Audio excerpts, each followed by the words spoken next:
Nakiusap ako sa kanya na inipat ako. May kailangan ka pa? Aalis na ako. Ihahatid pa kita sa ospital. Hindi na kailangan. Mauna na ako.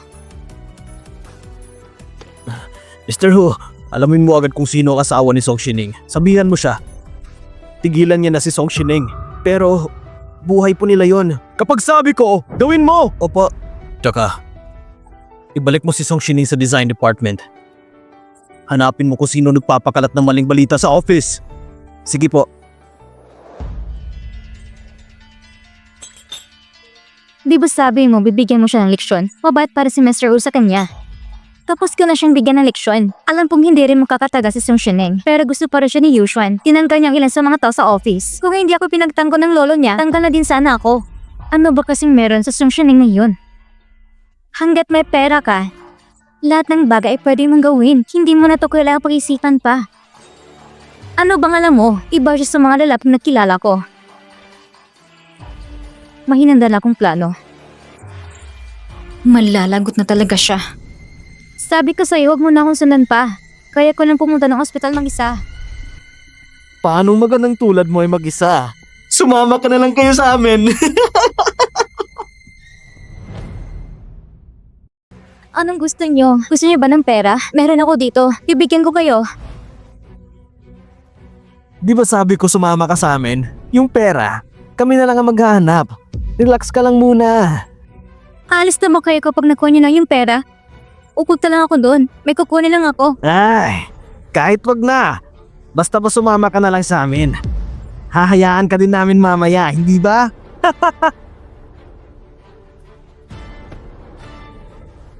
Aray! Kung ayaw mo sumama, pipilitin ka namin! Anong ginagawa nyo? Bitawan niyo siya! Ang sabi ni Madam, hindi natin siya pwedeng saktan. Tara na!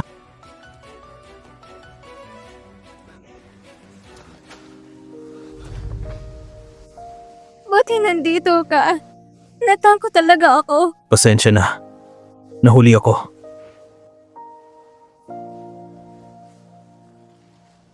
Tara na.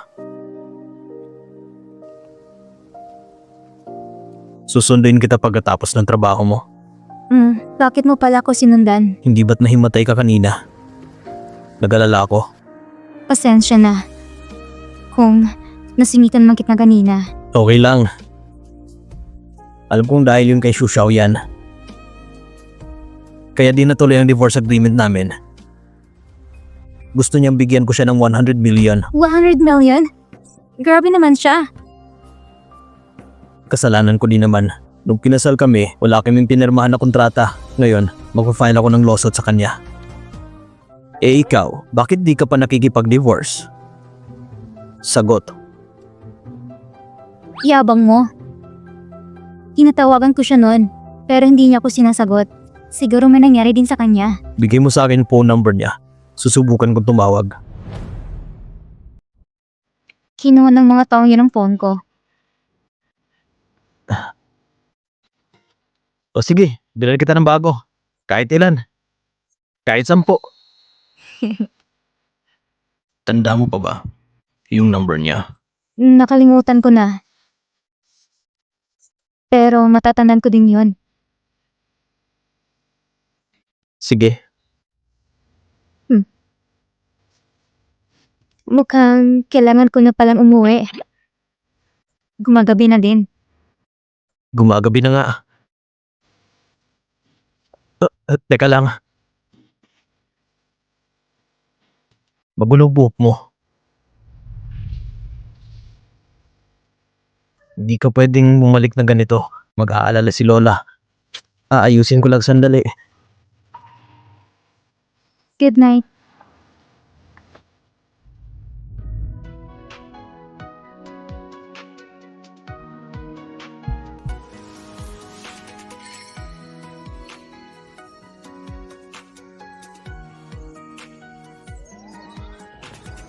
Teka, kailangan ko na talagang umuwi.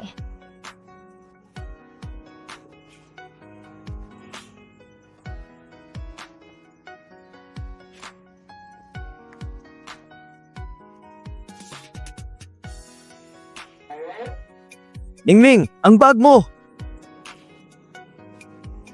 Ganito talaga siguro kapag in love.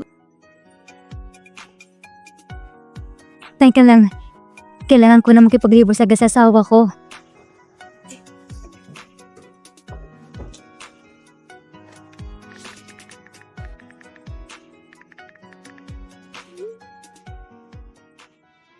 Asawa ko, nagluto ako ng chicken soup para sa'yo. Tikman mo. Umalis ka na.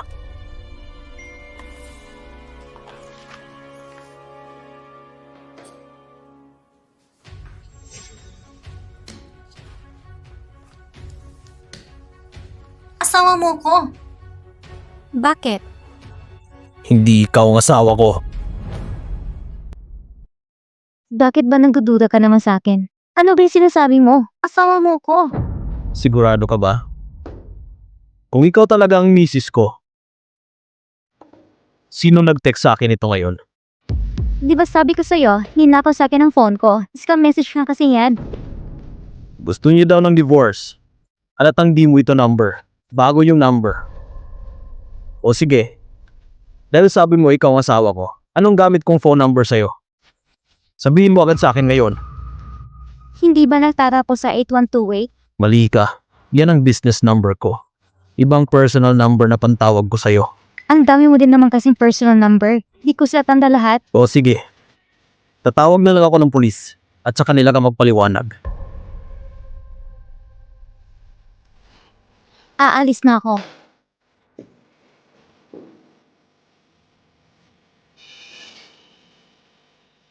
Buwisit talaga. Akala niya ba uto-uto ako?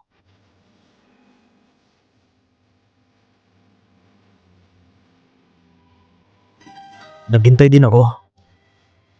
Pero, bakit hindi siya sumipot?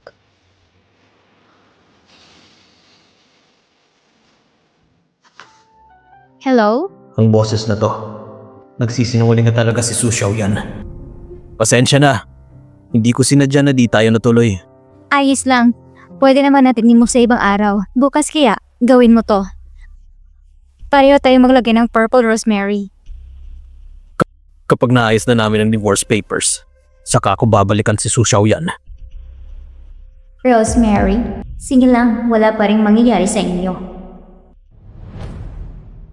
Kasama ka sa gagawin ko bukas. Huwag kang mag-alala dahil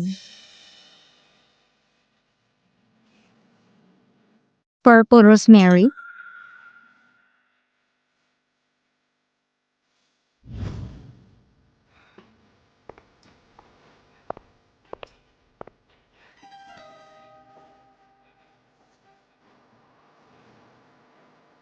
Bakit ka nandito?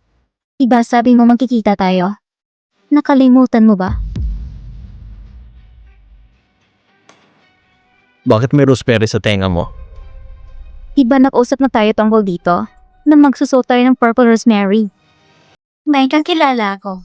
Pinapunta ko siya sa Civil Affairs Bureau para kay Song Sheneng. Mawawala na dito si Song Sheneng. Ibigay mo si Song Sheneng sa akin. Akong bahalang tumapo sa kanya. Kuha mo. Paanong ikaw na naman? Ako naman kasi talaga. Ako naman talaga asawa mo. Pero ayaw mo namang maniwala sa akin. Kaya pinaglaruan kita ng konti. Bakit? Di ka nang enjoy? Ang sinasabi mo ikaw din ang nag-text sa akin kagabi. Nag-send ako ng bago. Yun ang number ko. Kaya dapat isave mo ng bagong number ko. Seryoso ka ba?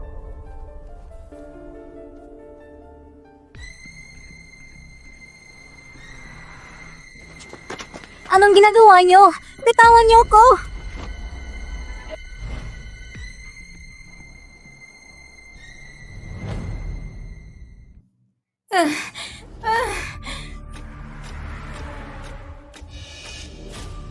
Total, nandito ka na lang din. Mag-divorce na tayo. Sige. Pero, nahanda mo na bang 100 million? O ang 200 million? Ikaw! Hello? Mr. Hu, nasa kumpanya ang lola ni Song Shining. Hindi niya daw makontak si Song Shining. O sige, pupunta na ako.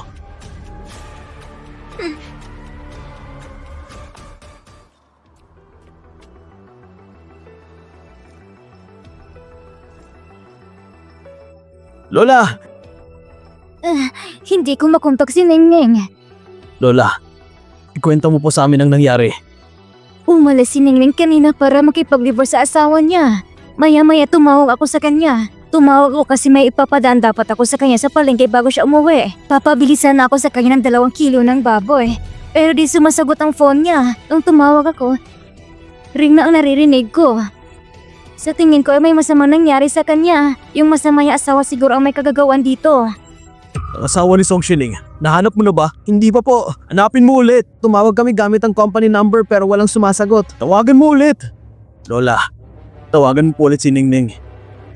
Siya sige. Sorry, the number you have dialed cannot be reached. Lola, sa akin na po yung number. Ako nang tatawag. 165. Ang huling number niya ay 1306. Ano? Mukha ka pang bata, pero mas bingi ka pa kasi sa akin. Kakasabi ko lang 165 at ang huling number ay 1306. Hello, Song Shining. Nasaan ka? Ikaw pala yan, Mr. Hu. Sino ka? Kasama mo ba si Song Shining? Anong gusto mo? Kahit ano ibibigay ko. Kahit anong gusto ko? O sige, makinig ka ng maigi.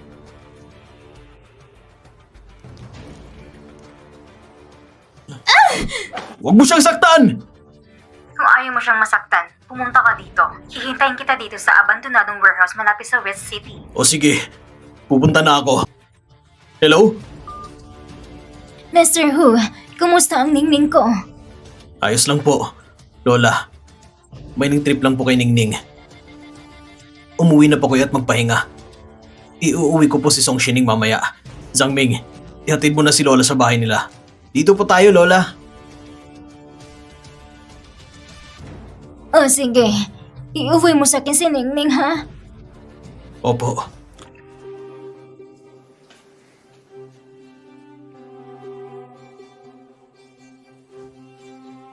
Mr. Hu, nahanap ko na. Nasaan? Nasaan? Medyo mahina ang signal. Nasa Shengwang warehouse. Pupunta na din ang mga pulis. Shengnan? Sabi niya, malapit sila sa West City. Baka gusto niyang lituhin tayo. Mahina ang signal. Kung ganun, wala sila sa loob ng warehouse. Nasa ilalim. Mr. Hu! Ang 3 incense na to, makakapeklat ka kaya? Kung mabubutas ang mukha mo. Wala akong ginagawang masama sa'yo. Bakit mo ba ito ginagawa? Yan ay dahil naiinis ako sa pagkatao mo. Ana, inuwa mo lahat ng mahalaga sa akin. Tingin mo hindi na babagay sa'yo ang mamatay? Dingdeng! Katapusan mo na. Hindi ko sinasadyang saktan ka.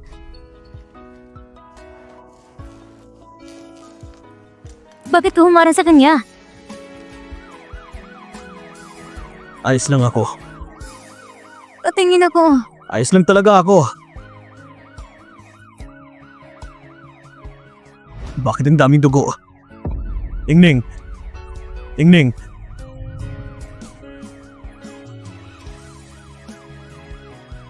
Hu Yuxuan. Wala kang kwenta. Hindi mo man lang maprotektahan ang mahal mo.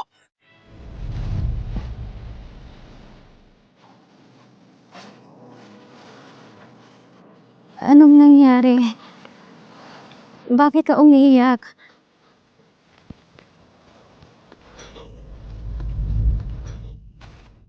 Mamamatay na ba ako? Doktor, kumusta po siya?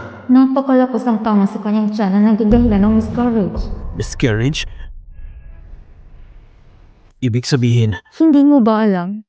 2 buwan na siyang buntis. Marahil ay alam mo na, ang miscarriage ay makaka-apekto physical at mentally para sa isang babaeng buntis.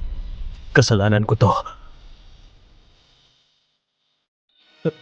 Doctor, hindi niya alam na nagdadalang tao siya. Pwede bang huwag mo nang sabihin sa kanya? Anong pinagsasabi mo? Ang sabi ng doktor, natamaan ng tiyan mo. Kaya, kailangan mong pahinga. Natakot ako ng sobra. Akala ko talaga mamamatay na ako.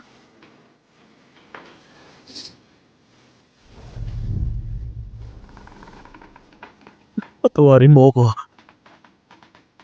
Hindi kita mapoprotektahan. Ano ka ba? Ginawa mo lahat ng makakaya mo. Huwag ka nang mag-alala. Magiging okay din ang lahat. Buhay pa naman ako, di ba?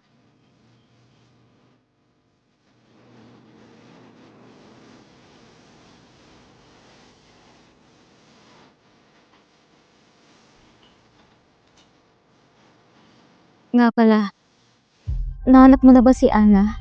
Ana? Siya ang kumuha sa'yo? Siya din ang pumalo sa akin. Ana?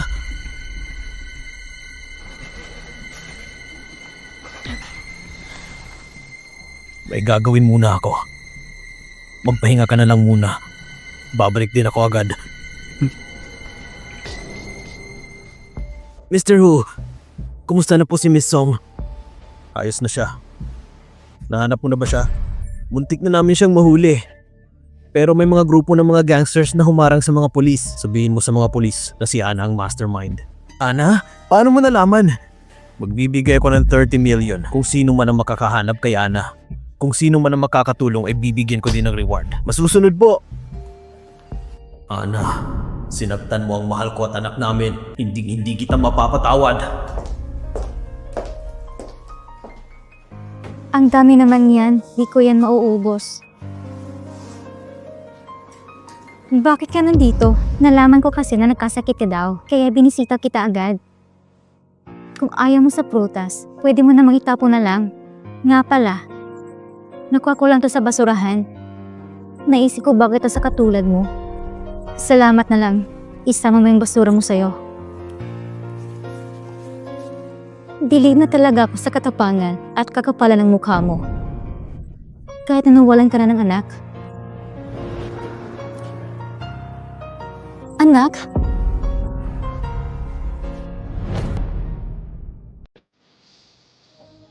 Tinuruan ako ni Lola magluto ng lotus root at pork rib soup. Gusto mo daw to? Pagkatapos mong kumain, tatawagan natin si Lola para di siya mag-alala. Hindi ka ba sinasabi sa akin? Bakit? May problema ba?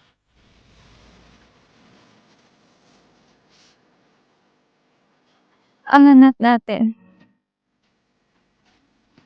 Totoo ba? Nawala ng anak natin? Pakiusap. Sabi ka na totoo. Sabihin mo sa akin. Hindi ko siya naprotektahan. Kasalanan ko to. Kasalanan ko to lahat. Kasalanan ko to lahat. Hindi. Kasalanan ko to. Madami pang pagkakataon. Ang sabi ni Sir Xiaoyan, ayaw mo daw magkaanak. Ikaw daw nagsabi na ipa-abort ang bata. Nagsisinungaling si Su Xiaoyan. Alam ko, ang pumatay sa anak ko ay si Ana. Siya yun. Pinaghahanap na siya. Mapaparusahan din siya. Halika, kainin mo. Mr. Hu! May sasabihin po ako. Pabalik na lang po ako mamaya. Siguraduhin mong importante ang sasabihin mo. Importante nga po, tungkol ito kay Su Xiaoyan. Hindi importante si Su Xiaoyan. Pangako. Hindi ko gusto si Su Xiaoyan. Wala akong relasyon sa kanya. Mr. Hu, wala ka talagang relasyon kay Su Xiaoyan. Na-check ko ang marital status niya ay unmarried. Hindi ko alam anong nangyari. Pero ikaw at si Su Xiaoyan ay walang marriage certificate. Ibang babaeng napangasawa mo. Ano?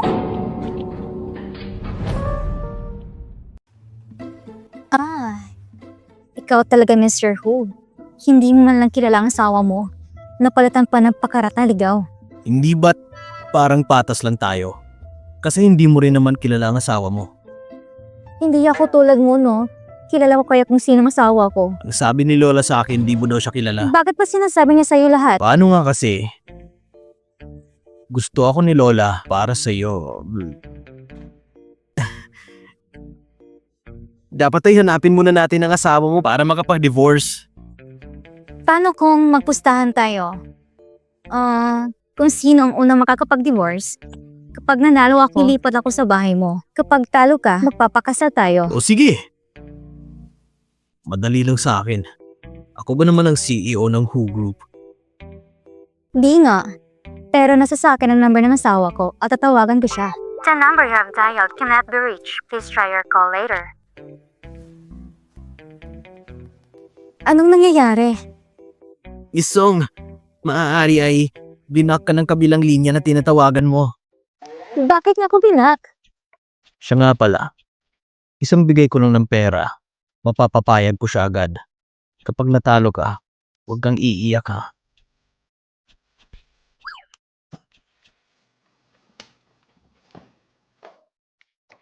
Tulungan mo si Mrs. Su na mag-impake ng gamit niya. Opo. Bakit nga ako binak? Pwede mo ba siyang tawagan? Sige po. Anong number niya? 156583. Sigurado kang number to ng asawa mo? 156583. Pero, hindi ba't private number to ni Mr. Hu? Imposible. Alam kong mga number niya. Isa to sa private number ni Mr. Hu. Iilan lang ang nakakaalam ng number na to. Eto, tingnan mo. Ang card na to ay kay Mr. Hu din. Kung ganon, si Huyusho ng asawa ko at ako misteryoso niyang asawa. Mukhang ganun nga po. Diyos ko, matatanggal pa ako sa trabaho. Sasabihin ko agad si Mr. Hu. Teka lang, sagutin ko muna to. Hello? Divorce? Bukas ng umaga? Sure.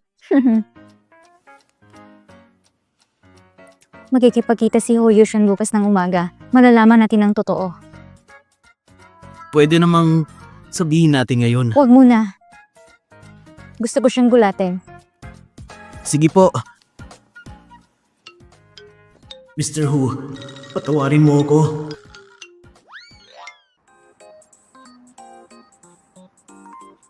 Aalis ka na? Ning-ning. Bakit wala ka sa ospital? Pumunta ka pa talaga dito. Magkikipag-divorce ka, di ba? Tama, makikipag-divorce ako ngayon.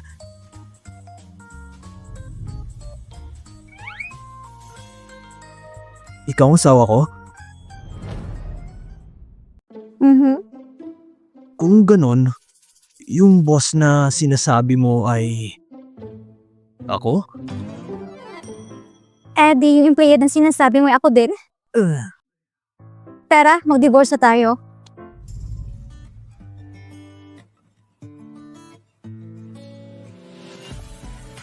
Buti naman at ikaw ang asawa ko.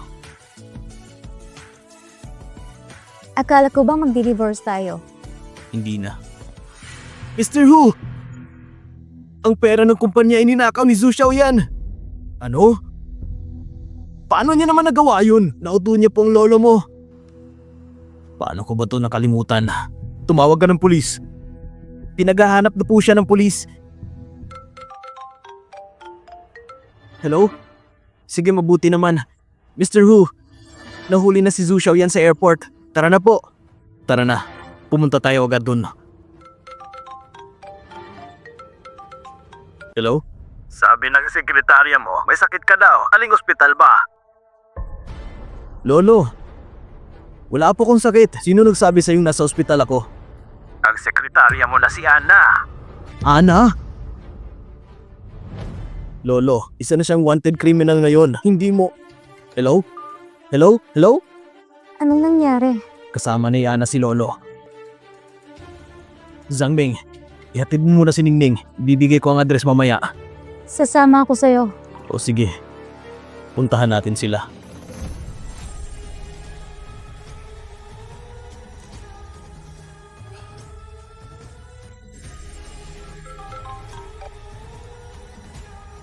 Hoy, Yushwan, bakit pang tagal mo? Matagal na akong naghihintay sa'yo. Kapag di ka pumunta, mamamatay matandang to. Anong ginagawa mo sa lolo ko? Wala akong ginawa sa kanya. Siya lang na nagpusa.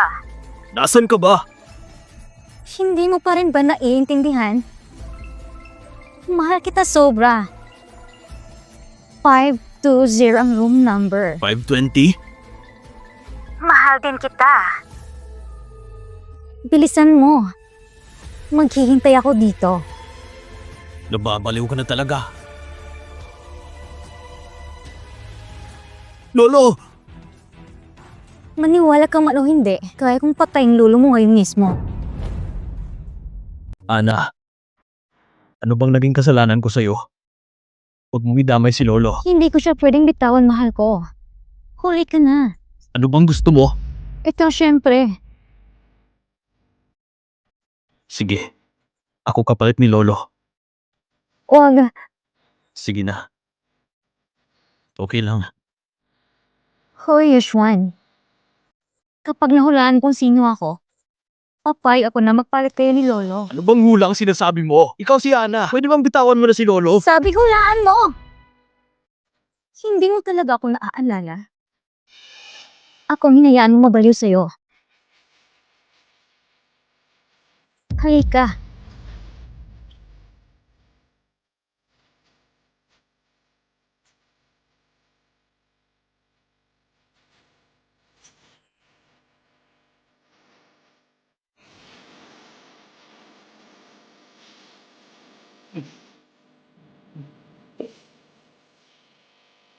Ipalit mo na ako. Oo ba?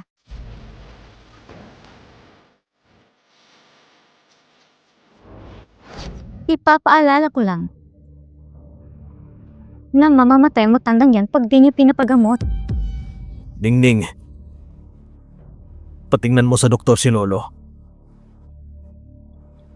Hintayin mo ko. Pangako, babalikan kita. Lolo, tara na. Nawala ng mga istorbo sa atin. Ngayon, ikaw at ako na lang. Alam mo naman kung anong gagawin ko, hindi ba? Gusto mong mamatay ako kasama mo. Tama ka dyan. Ikaw lang talagang nakakaintindi sa akin. Kung hindi ka mapapasakin ng buhay, mapapasakin ka. Sa kamatayan tama. Lakad.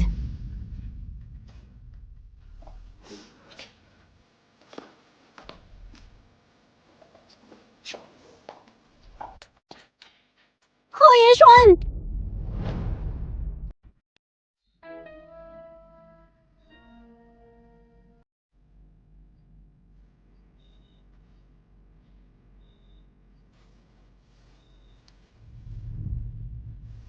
Buti gising ka na.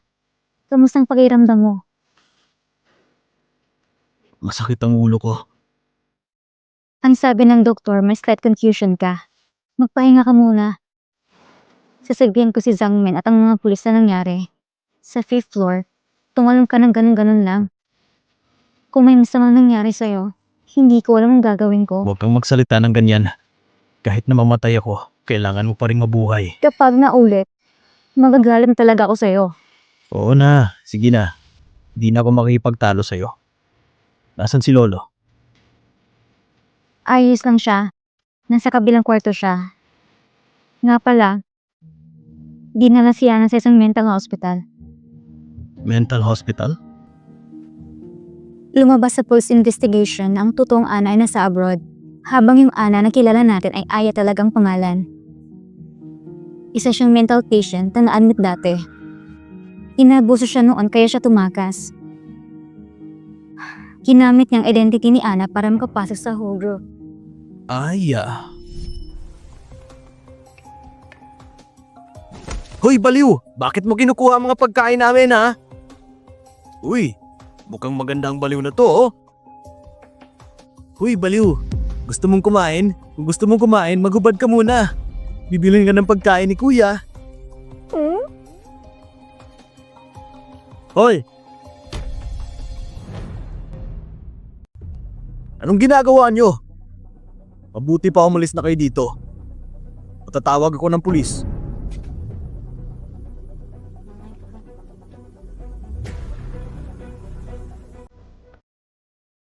Ikaw, umiwas ka na sa mga ganong klaseng tao.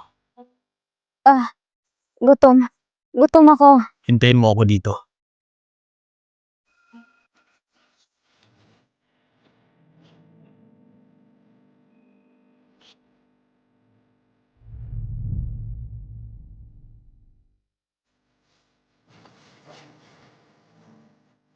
Hello? Lolo, alam ko. Pabalik na ako.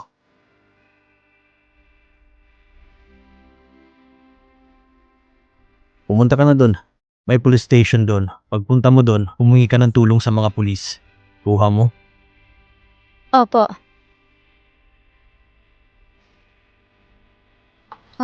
Ako si Aya.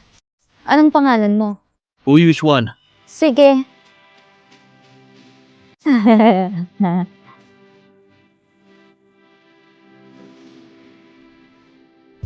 Aya? Naaalala ko na. Kilala ko nga siya. Kung ganon, kaya pala pinapakulo niya sa'yo kung sino siya. Lola, bakit ka po nandito?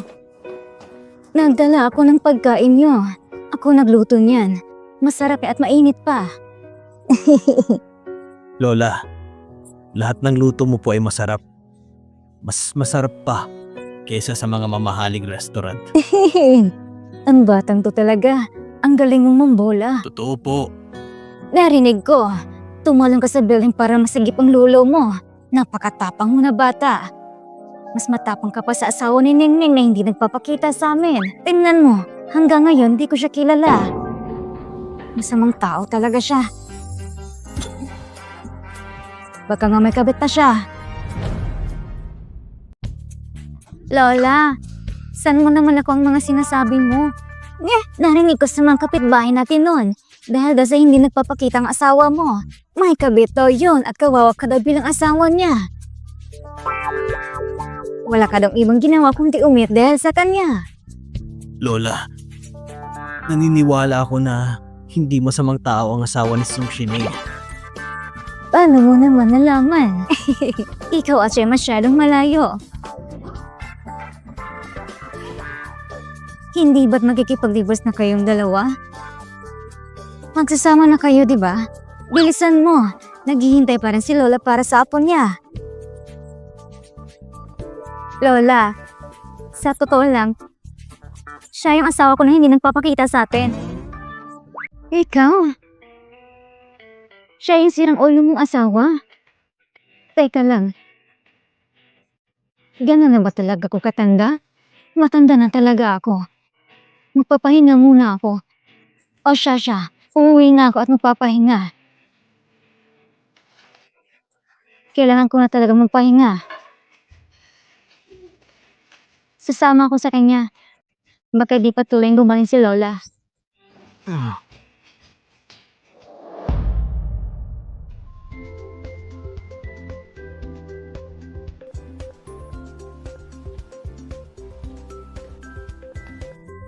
Lola, nasan si Song Shining? Lola! Ha?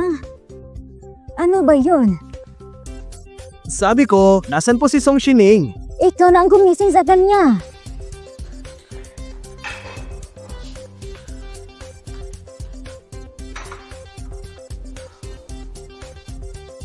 Lola, naganda ako ng almusal. Kumain ka na po. Gigisingin ko muna siya.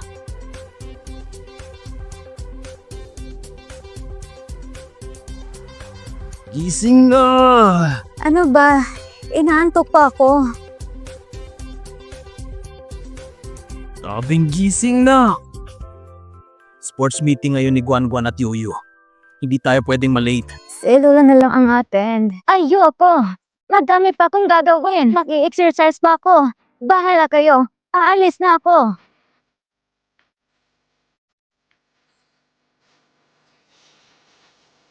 So, Shining, kapag di ka pa bumangon dyan, gagamitin ko ang secret weapon ko.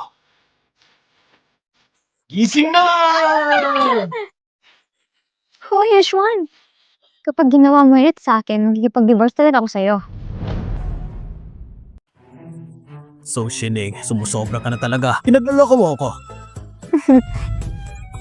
Pinagloloko mo ba ako? Galit na ako. Teka!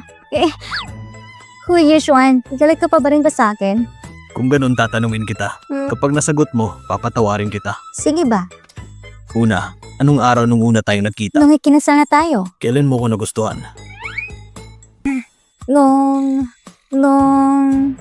Hindi mo masagot, no? Galit na talaga ako. Huwag ikaw galit. Nagustuhan kita. Nung una kitang nakita. Ang gwapo mo kasi kaya naging interesado ako sa'yo agad. Ang puwi-puwi kasi ng asawa ko. Pinapatawan na kita. Kumain na tayo. Tara na.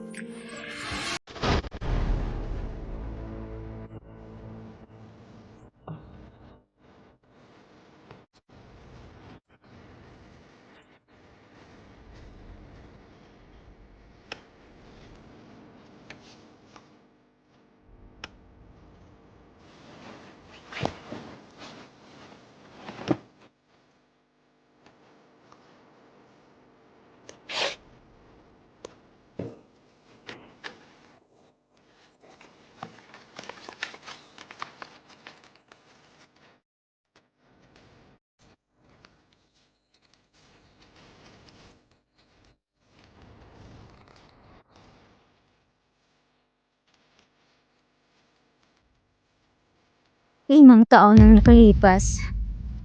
Namimiss ka na ni Ana. Alam ko. Pero ayaw mo sa pagmumukha ko. Kaya sa pagkakataong ito, babalik ako sa'yo. Gamit ang mukha ng mahal mo.